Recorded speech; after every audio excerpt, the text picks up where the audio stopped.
I caught them in my own bed, and I can't stop seeing their faces when I close my eyes. It happened on a Wednesday. I don't know why that detail sticks with me, but it does. It was a regular night, nothing out of the ordinary.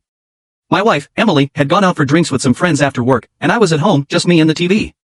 I didn't think much of it, because I trusted her. Maybe too much. I went to bed around midnight. Emily was still out, and I assumed she'd be back in a couple of hours. But I woke up around 3 a.m., disoriented, a bit groggy. It's always that strange half-dreaming state that messes with you. I looked over at her side of the bed, but the sheets were disturbed, like she'd been there, but not for long. I got up to get some water. It was then that I noticed something odd. There was a faint sound coming from the guest room down the hall. The door was cracked open, and as I got closer, I thought I saw a shadow shift inside. My first thought? Maybe it was the cat. But then I remembered, the cat was in the living room, sleeping on the couch. So I pushed the door open a little, just enough to peek inside. And what I saw will haunt me for the rest of my life. There, in the dim light, were Emily and my best friend, Jake. The guy I'd known for years. They were tangled in my sheets, not even trying to be discreet. Jake's hand was on her chest, and Emily was looking at him the way she used to look at me when we first started dating. It wasn't just physical. It was something worse. It was betrayal. My heart pounded in my ears, and for a moment, I thought I might pass out. But the worst part? The thing that still makes my stomach churn when I think about it? Emily looked up and saw me.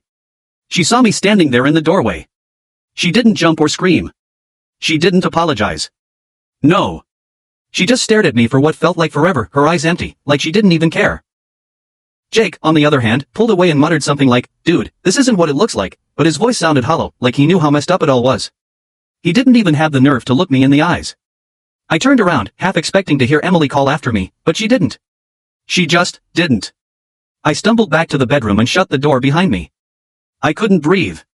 I couldn't think. And as I lay there in the dark, waiting for either of them to come to their senses, I couldn't help but wonder how long this had been going on. Was it the first time? Or was I just the last to know? I've asked myself that question 100 times since.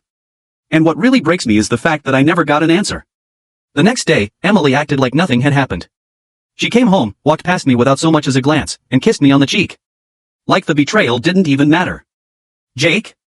He avoided me, but I could see it in his eyes, guilt, sure, but also, something else. Something darker. Now, I can't escape it. I can't stop seeing their faces. I can't sleep, because every time I close my eyes, I feel like they're still watching me, waiting for me to wake up and realize I'm the fool. And the worst part? I think Emily knows I know. She hasn't said a word, but every time I look at her, there's a coldness behind her eyes, a coldness that didn't used to be there. It's like she's daring me to confront it, daring me to say the words that would end it all. But I can't. Not yet. So I wait. And I wonder what would happen if I just told Jake's wife. Would that be enough to make it all stop? Would I finally get the closure I'm looking for? Or would it only make things worse? I guess I'll never really know. But I'll always remember that look in her eyes. And every night, when I lie awake, I wonder if the only thing left to do is to leave her, and leave him, and let them both rot in the mess they've made. I wonder if I'll ever be able to forget what I saw that night. But for now, all I know is that I can never unsee their faces.